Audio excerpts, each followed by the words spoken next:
All right. Well, thanks for having. Yeah, no problem. I'm excited to have you on. Yeah, I'm excited to do this and chat with you.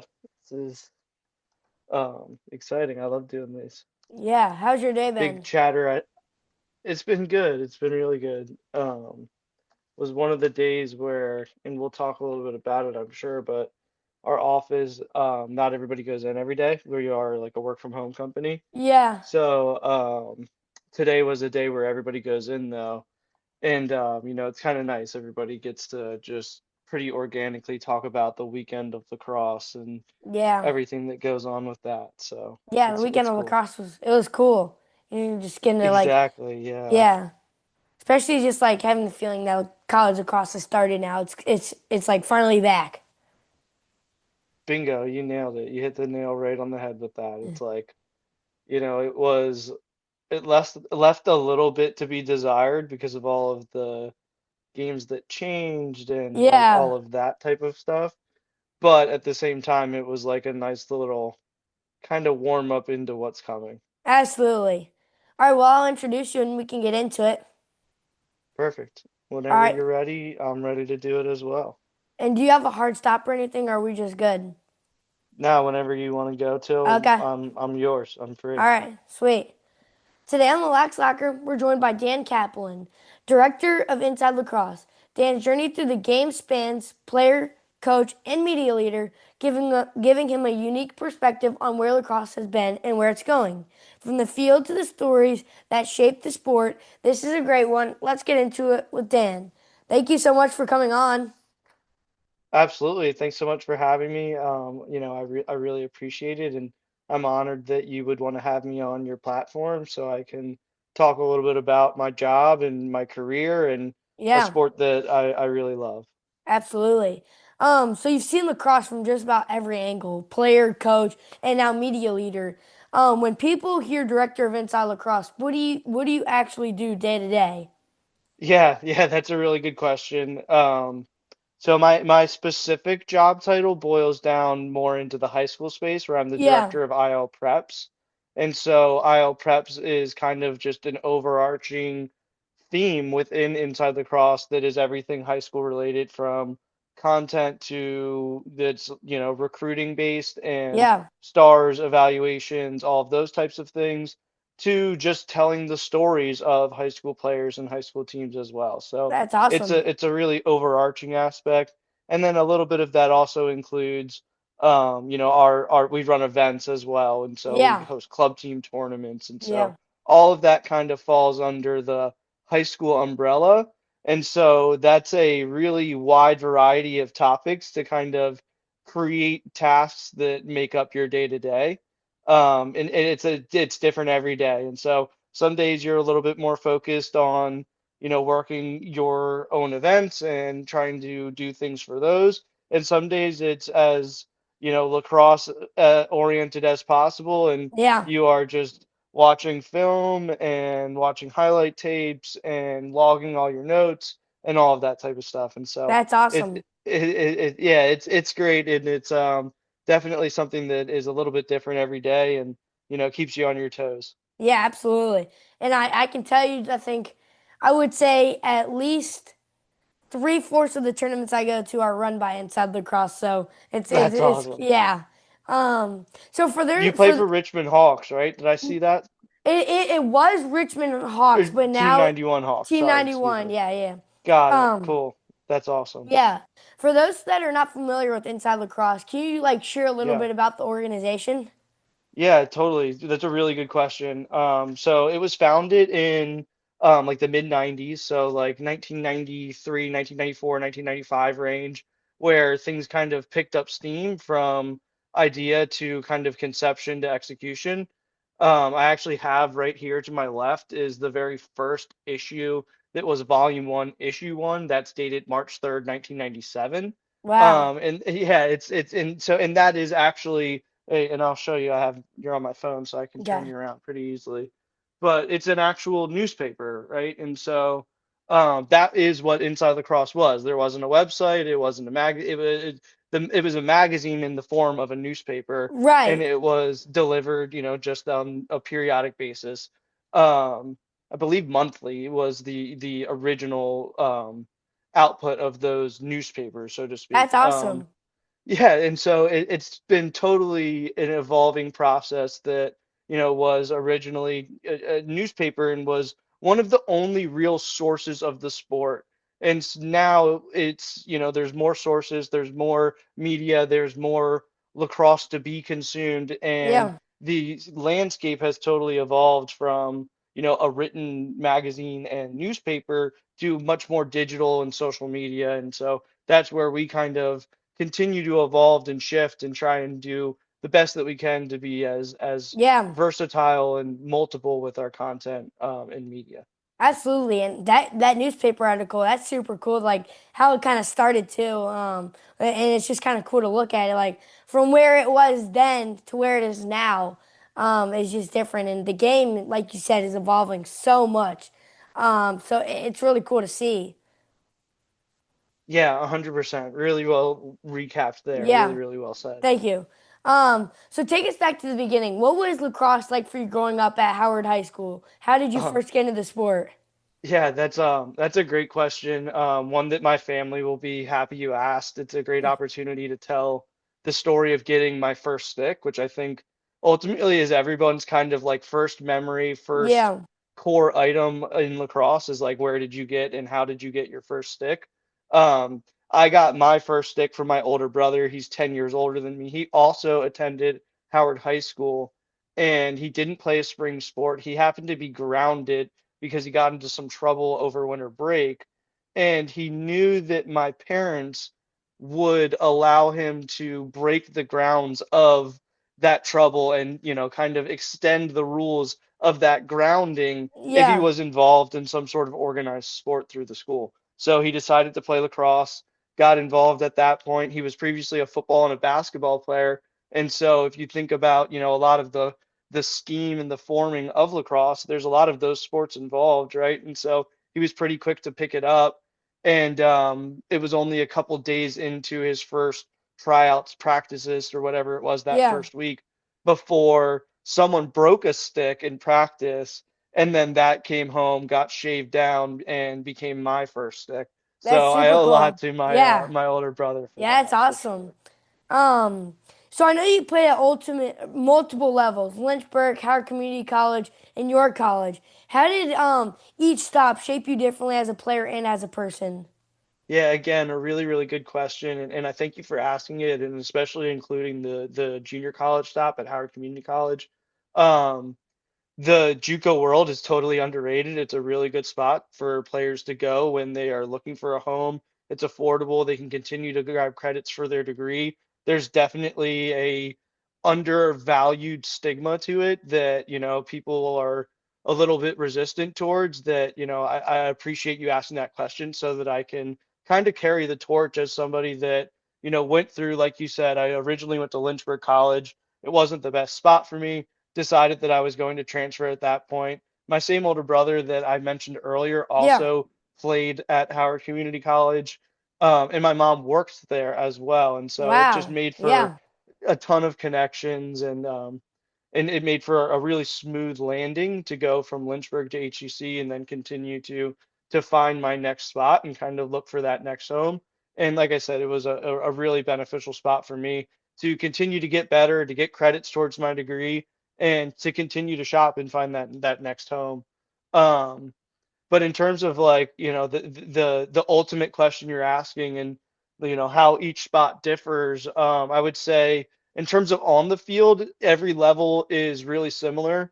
I think with each level you get a little bit faster, a little bit stronger, a little bit more skilled, and a little bit more detail oriented, right? And so each level kind of comes with a level of scout that just by virtue of how much time players are able to spend with each other as a team and with Yeah. their coaches, that they're able to, instill. And so if you look at some of those tippy top best of the Division 1 teams, your ACC schools, some of your Big Tens, some of those, Ivies, like they spend so much time together over the course of a year that they are really able to get dialed in on a ton of the details. And Right. then with each level, you just have less time together as a team, and especially down into the high school level. And that's one of Absolutely. the things that I totally commend. a lot of high school coaching staffs for, is being able to instill a ton of scout and instill a ton of scheme, but on really limited time, or getting creative with the ways in which they make for more time, whether it's Okay. meeting Absolutely. before school or making sure that doing lunch hours and getting guys together during lunch and all of those types of things. And so Right. yeah, I would say from each level, specifically on the field, little faster, little stronger, a little more skilled, little more detail oriented. Yeah, and that makes 100% sense. Just like looking at the different levels, like you go from, if you look at a D3 college and then you look at a D1 college, it's not that much difference compared to the pace of play. But the skill set is, it's different. It really is. Totally. Just And a we lot of look, times, like the same midfielder that's an alley dodging midfielder that can attack with speed at the D3 level might be, 5'10", 5'11", 6 foot, yeah, 175, 185 pounds. But at the Division One level, he's probably, 6'2", 6'3", yeah, 200 pounds and got a little bit more muscle on his body. yeah. But the actual actions will look really similar. Yeah, I 1000% agree. Um, so you later coached at York. What was it like coaching at a Yeah. place where you once played? Totally. I mean, that is you've nailed your prep here. These are all really good questions. Thank you. Um, it's one of the things that like I have so much respect for the class that was a year younger than me. So I finished my playing career in 2016. So then the seniors that were then 2017 seniors that like, really were so quick to make the shift from like, he's our friend and someone that we play with and and enjoy spending time with to is somebody that has a power and has an authority over us.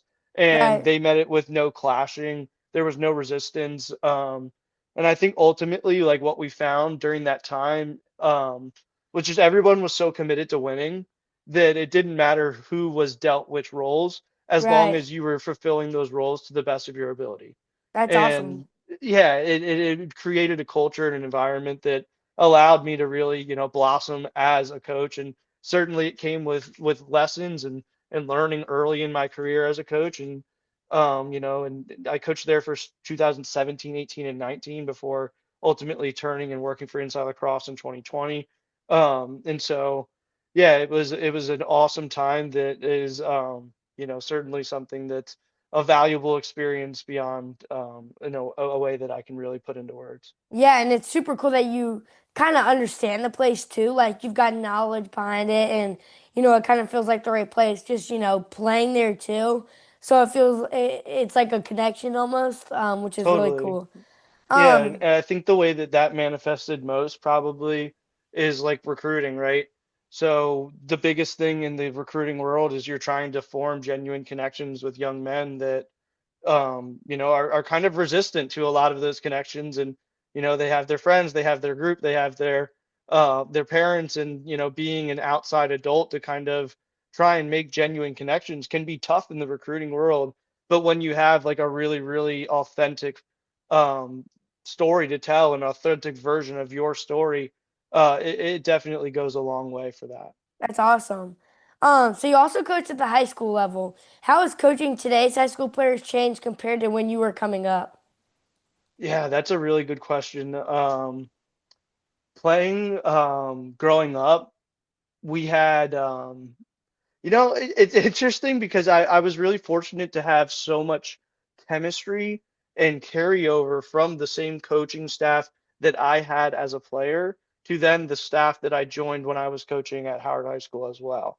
So that aspect of things made for, again, a little bit more of a seamless transition. I would say that one thing I think that we definitely put a little bit more emphasis on during my time while I was coaching than maybe when I was there playing was like I said earlier, like finding time to really get with our guys and teach them the game, not just like during practice or teaching them the scheme or teaching them, hey, this is our offense, but like let's put them in an offense and then teach them their reads within it, right? And so like Right, if you're getting slid to, I don't want you looking inside or like, hey, you're slid to, move it quick.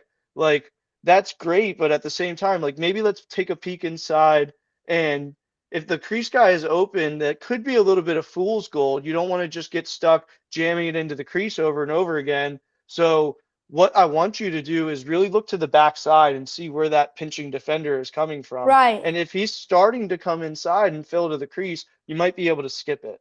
And if he's not, well, now you might be able to actually feed it inside. But before you just get slid to and feed it, you've got to make that read. right. And I don't know that when I was in high school, we were that explicitly breaking it down into the smaller pieces and teaching that as a way to create the whole, if that makes sense. Yeah, and that's a big thing with the game evolving. Like I think more kids are understanding even just the game and learning more IQ, which is a big part of, reading the slides, not just as a midfielder, but as an attackman too, which is a big part of the game. Um, Agreed. I totally agree. And yeah, it's becoming more and more evident when midfielders maybe are big and strong and athletic, but don't necessarily know how to get slid to or what their read should be compared to like a, less athletic kid that can really read the field. Both of those guys have a ton of value in our sport, and I think that's one of the absolutely. things Yeah. that's pretty unique as well. Yeah, especially on the offensive side too. Um, 100%. We're definitely two offensive minded people here. I yeah, feel like that's where all of the answers yeah, continue to go. yeah. Which one lesson you wish you understand as a high school player that you now try to pass on as a coach? Mm. Um, I think one of those specific things is like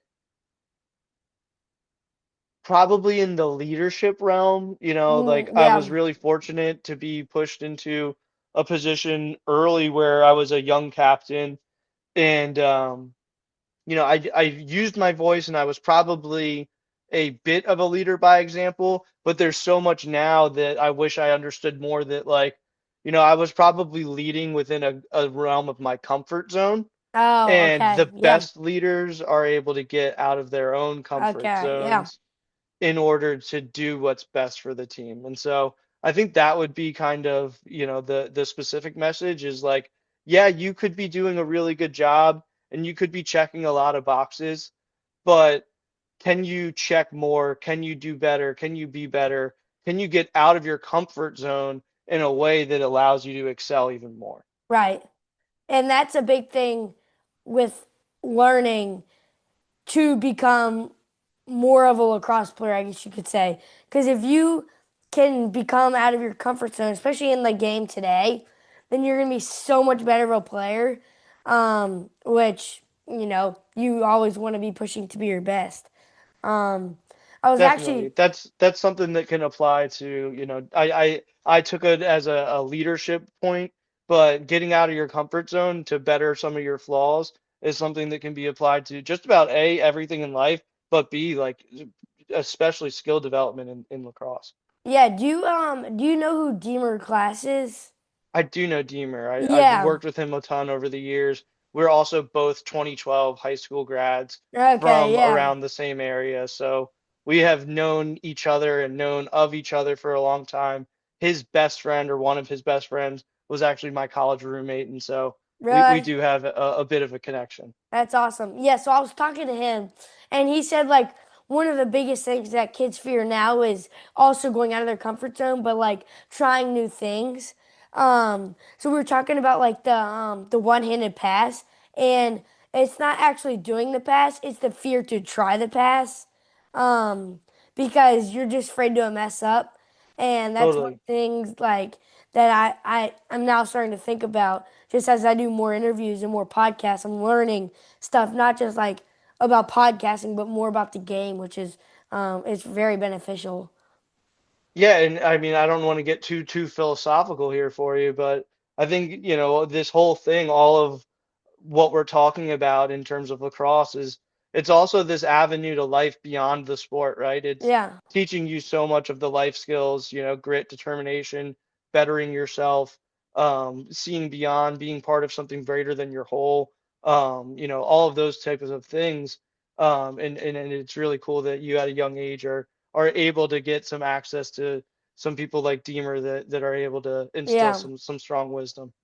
You've done a absolutely. nice job here. I was looking through. You've carved out a nice space. People, ECD Greg, some other Yeah, the Curse Bros, some yeah, big time guests. So yeah, you're absolutely. crushing it. It's been awesome, and I love having everyone on, and people that say yes, like they don't understand, but like it makes like a big impact, like on me. Just like here, like seeing like big time names like you, Deemer, the Curse Bros, like when they say yes, it makes me feel so happy and stuff. Just like because I get to talk with them, which I'm a big talker, so Yeah, it's cool. It's that's cool. cool. I appreciate it, and like I said before, I appreciate you having me on, and I Yeah. definitely appreciate you putting me into the same category as all of those guys. Absolutely. Yeah, big time. How does the opportunity to join Inside Lacrosse full time come about? So almost all of our staff is someone that actually started as an intern. I kind of consider myself in that category. My specific entry point was when I was coaching at York. I was able to work a lot of their events. They were local enough, and they needed, bodies to be able to rely on to do a lot of different things. Whether it was just getting there early and setting up fields, or uh, working in the registration area and talking to parents and answering questions, or Yeah, whatever it was just kind of willing to take on that task. And so I think it's one of those things that, like, the more you endear yourself over a long period of time, and like you kind of have to have like a driven within you, a intrinsic motivation to do a ton for the sport as well. And so, our CEO, his name is Terry Foy. He's extremely involved. He's, involved in everything from day-to-day content to, yeah, our events, to every overarching decision, from all of it. And so I'm really indebted to him for kind of seeing that I was willing to take on a multitude of tasks, and, ultimately give me that opportunity. absolutely. What has been the best part about directing Inside Lacrosse Preps? Yeah, the best part of the high school thing is, like, there's just so many young players that you get a feel for, watching, and then watching them evolve, develop. And, I started this a couple years ago. And so the 24s were the first class that I really got to intimately, kind of study. Um, but I had missed so much with them already by the time I joined, that I missed out on a lot of that context, that now, after doing the 26s and 27s, I, just am so appreciative of being able to see all of it from the start. But it's the development that players undergo. It's, Yeah, good players that you like and you really enjoy their game will get hurt, and you don't see them for a year, and then they pop back up, and maybe they were out of sight, out of mind, but then you see him again, and it's like, man, like, he's really come back from his injury strong. Like, good for him. Like, I'm super pumped for him. yeah, And so I think that's ultimately, like, the tracking of the stories, watching players develop, doing our best to really track it all. And one of the things that, when I was, tasked with this position, was we wanted to revolutionize and totally advance the scale on our evaluations. And since then, we've done thousands of them. We've indexed, thousands and thousands of players. And so we're really proud of what we've done in that time. And like I said, I think that's, one of the things that is ultimately really exciting for us, is evaluating players at scale and watching them to continue to develop, and watching their stories unfold yeah, live right in front of our faces over the course of a few years. And, we mentioned some of these other guys on staff. Matt Kinnear is a veteran. He's tenured. Terry, as I mentioned, is tenured. Dan Abern has been around for a really long time. He's been in and out, and, like we said, has done a ton for Inside Lacrosse over the course of his career. And so all of these guys have watched players come into the Inside Lacrosse, world and ecosystem as young, inspired players, and now they're on the pro circuit doing awesome things. And yeah. just watching that career life cycle unfold is so fun and so cool and so rewarding. Absolutely. And a big thing too, which I think from like coaching or doing stuff with the high school class is like getting to see how talented some of these like kids are like actually are. Like It's unbelievable. you look at like the top 25 or even 50 and every single kid is absolutely unbelievable. Like you look at George Cardrone or Chris Costley and they're doing like one-handed shovel shots to the back corner at the PLL combine, which is like what Connor Fields is doing, who's like a veteran in the PLL. So it's just kind of cool to like kind of see, like that could be me one day, but I just got to Do keep you work. um do you consider yourself a highlight warrior? Do you watch all those guys Oh yeah. YouTube highlight reels? Oh yeah. Every time that stuff comes out, I'm always on it. Just like the Inside Lacrosse or the Inside Lacrosse stuff on like Instagram and stuff. Always watching that. Some of my favorite stuff is like the Inside Lacrosse thing where they do like the player and then they put the college logo in the background and Yep, their yeah. how many stars they are. Yeah, but it's like it's just cool to like visually like see what these talented kids can do. Um, Especially like George, who's like, I'm pretty sure he's like super young for his age or for his class too. And it's just stunning. It is. You're totally right. You hit the nail on the head once again. Um, what is your favorite part about getting to run a lot of high school and even college events? Yeah, the best part of the high school events is similar to what we just said. Like that is a lot of the times our entry point. And so one specific like image that continues to pop into my head around that is like there is an interview that took place from Terry Foy interviewing Logan McEnany.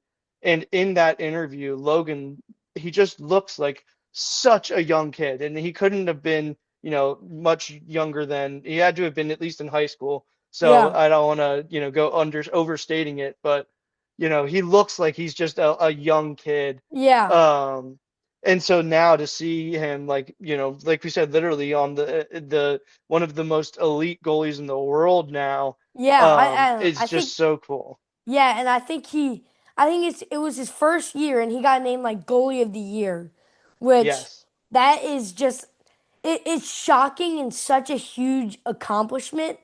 With lacrosse being not a huge sport yet, it's definitely growing, but just kind of feeling like that and the accomplishments that he's done, it's just so cool to see, especially like him being a first time starter in the PLL for the Denver Outlaws, and it's just really cool to And see. he's another guy that, had an injury in college and had to do all of the work to rehab and overcome it and come back bigger and better and stronger and faster and wiser and, all of those things. And, Yeah, to do that and put the work in and, now to reap that reward is just so fun to watch. yeah, it's so fun. What do you think fans and especially young players often misunderstand about recruiting rankings or hype? Yeah, I think especially like one thing that immediately comes to mind right now, like on the backside of all the freshness of the preseason rankings, is how much like, one of the criticisms we get is like, this doesn't matter, it doesn't mean anything. Right, Um, and the easiest rebuttal to that is like without any expectations, how do we know, what these matchups are early in the year? How do we know relative to how the team unfolds through the season, whether they underachieved, overachieved, or it was kind of right on par, right? And so what it is it's not necessarily, this overarching exercise that's meant to, enrage fans or anything, but it's meant to paint the picture of how we expect the season to go, which of those teams we would expect to be, in the picture towards the end of the year, who's going to be right in that next year and contending, and then maybe who's just falling right outside of that, right? And right, so it just kind of is so much more to us is about like painting the picture for the season and of expectations than it is about this like drive to create hysteria, which it certainly does. And, there's obviously anytime you put out a poll, or in our case for the Division 2 and Division 3 rankings, we just have individuals that headline those. Like when an individual puts a ranking out, it's going to do, enough to generate some emotion, right? And that's the other side of things is like, we are totally okay with that. Like Yeah, right, we don't we thoroughly believe in the quality of everything that we put out. But if that makes people feel negative emotions based on that quality because their team is either left out or not high enough or whatever else, like right, that's called fandom. And that's ultimately what we're working to cultivate every day is to give lacrosse this element of fandom that you see in other sports, right? And so like again, to kind of come back to recruiting, like the 5 stars, 4 stars, 3 stars, top 100 rankings, like all of those come out before those guys enter the territory in which they're able to start committing. And what it's right. designed for is for like, do you have a favorite college team? I don't want Yeah, to go putting you on the spot in case you have, any no, coaches on or anything, but it's UVA. Just both of my got it. parents went there, so All right, perfect. So you have the easy out anyways. You can just yeah, can always say that. So, for you to then when a player commits to UVA, for you to be able to check it out and see like, oh, like, that player it falls in the top 20 of the rankings and is a 5 star, like, wow, they must think he's pretty good. I should be excited about that player committing to UVA. right, Whereas in the absence of that context, oh, they got a player from this high school, or they got a player from this high school and club team. Like, I don't know much else or how good he is. And again, like, it's just meant to cultivate fandom in a way that sometimes can get misconstrued as like, you know, they're searching for clicks or they are, doing anything else that isn't, a genuine, authentic drive to create fandom within, lacrosse's fans. absolutely. And two examples of the UVA were McKay Millen and Brendan Millen. Um, Perfect. it's so cool to see them both commit. I think UVA is going to have a year this year. But you just never know. You just got to watch, and I'm pumped to see them start playing. So it's gonna be awesome. Me too. Me too. They're one of the guys that I would totally put into that category of like, Yeah, we knew them when they were young. We've watched their entire yeah, careers unfold. Really, really highly rated recruits for both of them. And now they're, playing together at the collegiate level. And every step of the way creates a new element of excitement that, in media, like we're just as inclined to that excitement that you as a fan feel as well. We just right, also have to cover it and, keep everything somewhat, under, lacking emotion and all of those types of things, even right, when you're, watching and, you do feel like, some sort of emotion for a kid that, maybe in some cases you've known for a really long time. Another right. one, like I coached for a long time, the Chesapeake Rock, they don't exist anymore. It was a club team. I coached them when it was still U12, U11, U13 Yeah, before the switch to the 20 to the all of the age classes. And there's a ton of collegiate players on that team, so I'm always watching those guys. They're old now. One of them is Jeez. Keegan Tracy, who actually just had a goal for Army. But just so fun to watch those guys continue to evolve and grow. Yeah, And now they're almost men. And yeah. when we first got around them, they were, Little munchkins, kids, right? 10 years old. Yeah, Yeah. exactly. How do you balance telling honest stories about the sport while also helping grow the game? Yeah, so I think those two things go really hand in hand. And one specific example I'll give you is Jordani Rosario, who is a 2027 attackman that's committed to Delaware. He's a 4 star player. Um, he's from um, the Dominican Republic, and was born there, has grown up in the Bronx in New York, goes to Cardinal Hayes High School. So his story and entry points into lacrosse and development and all of these types of things are totally, totally different than a lot of the typical stories. And so for us to be able to have identified Jordani as like, first of all, he's a really, really good player. Like everything else Right, I just set aside, he could be the exact same player that he is and go to, the Berkshire school and he'd be totally a known commodity as well, just off of his skill and ability as alone. But then when right, you factor in that story as well, and now you're highlighting him for both his skill, his ability, and his story, now what you have is a totally, different entry point that a lot of young players are able to see and imagine like, hey, that could be me. right, And I think in that exact realm of like, telling the honest story of, Jordani will create other young players that, have similar backgrounds to him. Right. Absolutely. What actually matters most to college coaches that players don't always focus on enough? I'd say the part that they focus on too much is what happens on the field, right? Like that's Yeah. the probably the typical, and probably a little bit of a cliche answer from me, No, yeah. but it definitely is the aspect that guys put way too much stock in, right? Like my play will do the work for me. Um, and in so many cases, what ends up happening is the player that takes that route then compares to a player that is so similar in talent because there are so many really, really good players out there now that you end up just putting yourself a little bit behind the ball. And so, Right.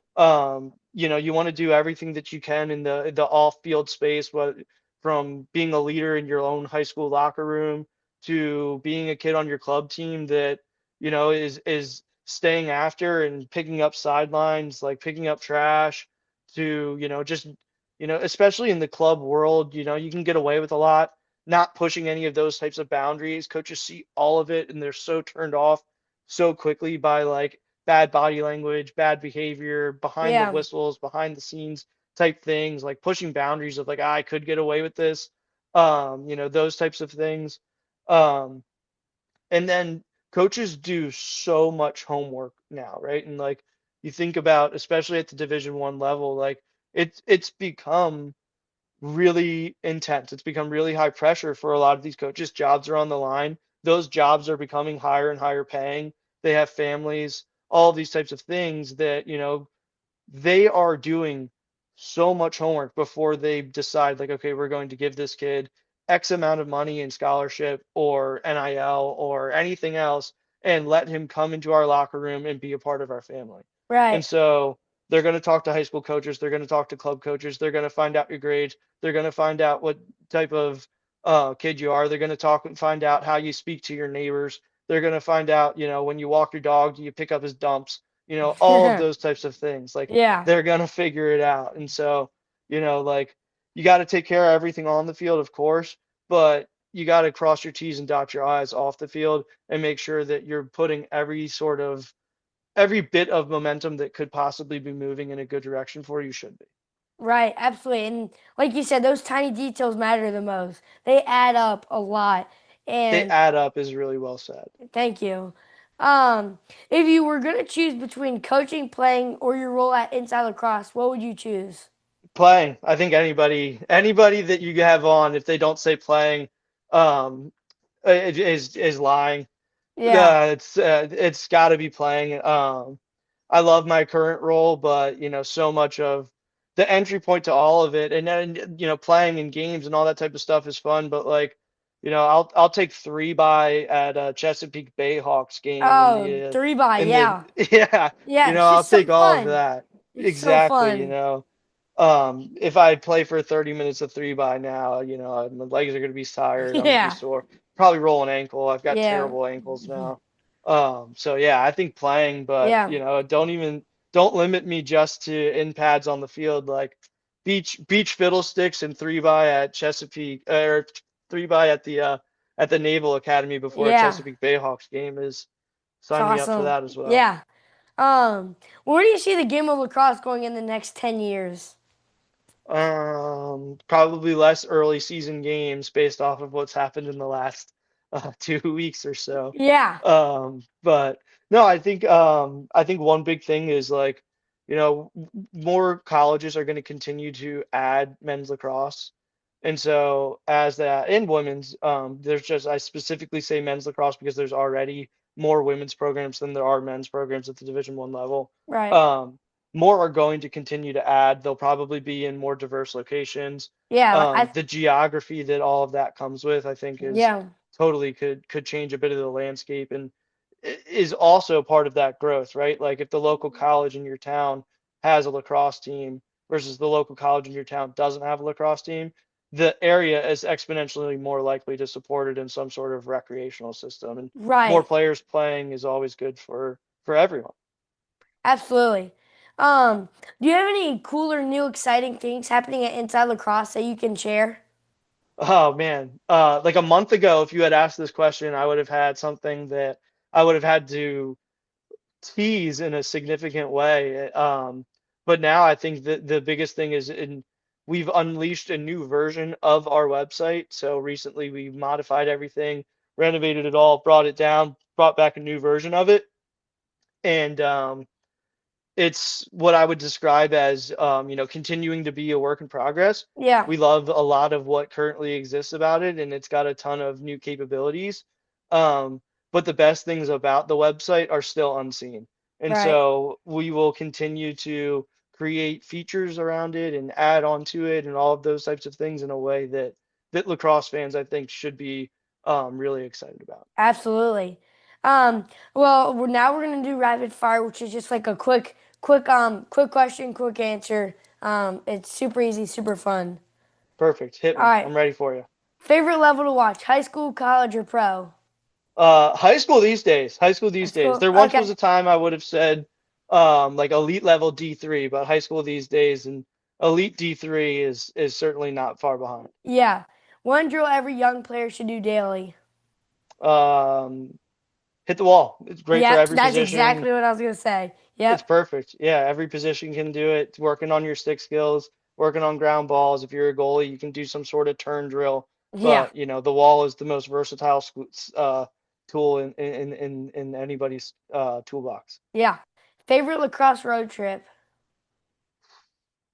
I've really enjoyed my trips to RIT up to Rochester. Okay. Rochester is a cool town. I've gone into the city, Yeah. had some good meals up there. The people are always really nice. Lacrosse games have always been really good. Yeah. So yeah, I'll say Rochester and going to RIT. Yeah. One word to describe inside lacrosse. Versatile. There's so much Versatile. we do. We're a limited head count. There's only 12 or so of us that are full-time employees at the whole company. So everybody has to do a lot and chip in a lot of different ways. And in general, we try and cover a lot and have a large geographic footprint. So Yeah. I'll say versatile. Okay. If you were doing lacrosse, what would you be doing? Probably teaching. I think Teaching? teaching, yeah, I think teaching. There's a lot of correlation and a lot of parallels to teaching and coaching. Absolutely. And so I think teaching, my two older brothers that I've mentioned earlier, they're both teachers at Howard High School as well. So I think I'd Teaching. probably be in the teaching role. Okay. Favorite lacrosse movie scene? Favorite lacrosse movie scene. Does Crooked Arrows when the guy hits both corners at the same time count? Yeah. Yeah, that counts. Perfect. Yeah. Okay. Perfect. One I love rule, it. one lacrosse rule you change. Actually, I have to go back on that. I'm gonna go back and I'll say the the early instructional Bill Pilot goalie videos, which are Okay. probably something you don't know about, but No. Bill Pilot used to put out goalie instructional videos on DVDs. And when I was a young goalie, I used to put it on in my living room and then mimic all the steps. So Exact execution. yeah, Um, so I'll say one development, one entertainment. okay. One lacrosse rule you change. One lacrosse rule I would change. I want either referees to have a more strict whistle and a more strict ruling on what suffices as a shot against a 10 man, or you have to advance past midfield before you can shoot it. So or before you can retain a shot on something like that, right? And so like Okay. you can shoot it again at the goal if you want, and if you make it great, but if you miss wide, you don't get to back it up unless you've crossed midfield. Okay. And I think what we would see is more teams would be willing to 10 man and more teams would be willing to pull that goalie. And so then you would have a lot more excitement in every ride and clear. Okay. And so I think that would be a good one. The other thing is like right now with no subjectivity to it, when teams 10 man, sometimes teams are able to just shoot it from like the opposite end line and Yeah. the ball never had a prayer of even going Drain it. in. Totally. It's just like chucking it to the other end. Yeah. And just Um, hopes it goes in. right. But even then, it's like, did they really think it was going to go in or are they just Right. chucking it to the other end? Like Right. that doesn't, to me, qualify as a shot that should satisfy that. So finding some sort of rule in there that Okay. makes that a little less subjective for refs. I Okay. think would be good for everybody. Favorite player you love watching growing up? Um, yeah, Lyle is my goat. Okay, Lyle He's Thompson. my favorite player. Again, I think we lean kind of offensive minded, the two of us, but he's my goat for sure. He's Absolute beast. incredible. Yeah. Still fun to watch. Yeah. Favorite non-lacrosse sport to watch? Um, I go back and forth between football and basketball. I'd say right now I'm kind of into the NBA a little Okay. bit. I Yeah. mean, our staff is very NBA inclined. I guess NFL. NFL rules all, Yeah, but absolutely. close I second think NBA. yeah, I think I'd pick NFL too. Um, Patriots or Seahawks for the Super Bowl? Oh, yeah, I can't root for the Patriots, so I'll say Seahawks. Oh my gosh, you're killing me. And then Oh, uh and then go to sorry, man. yeah, it's fine. Go to karaoke song. Go-to karaoke song, My Girl, and it's also one that I sang during a team sing-off. So That's there are awesome. some about 50 guys that can back that up. That's awesome. Well, thank you so much for coming on. I really appreciate it, and I love getting to talk with you. Yeah, you bet. I really enjoyed it. This was a ton of fun, and like I said earlier, you are crushing it. Keep doing your best with all of this, and I hope you are, really enjoying it and take a lot of pride in the work that Yeah, you've done so far. thank you so much. And I love to keep in touch, or I'll shoot you a message sometime. But thank you again. Of course, you bet. Talk to you soon, all All right? right, see ya.